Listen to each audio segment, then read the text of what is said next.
ضرب السيطرة ولحقته بالهمار. فوج بغداد انطلقت لفد مرة مثل ما تشوفون، مشي الزقزاق بين السيارات وفجأة صار الاصطدام انا وياه. شنو الحالة كنت لازم سيطرة مثل ما تشوفون بالحر ومستلق سلق مو طبيعية.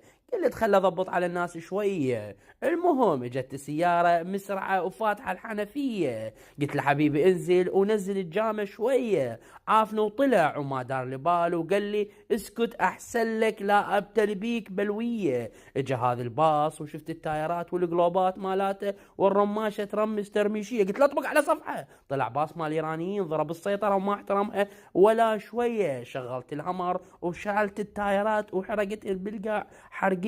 قلت له اطبق على صفحة لك. اطبق على صفحة. اجوا بالدراج الحمايه مالتهم حصرته بين السيارات. نزلت بالباص اجوا باللوري دعمني وفلشني بالقاع ومسحني بالتبليط مسحيه. هنا الباص احترق طلع مفخخ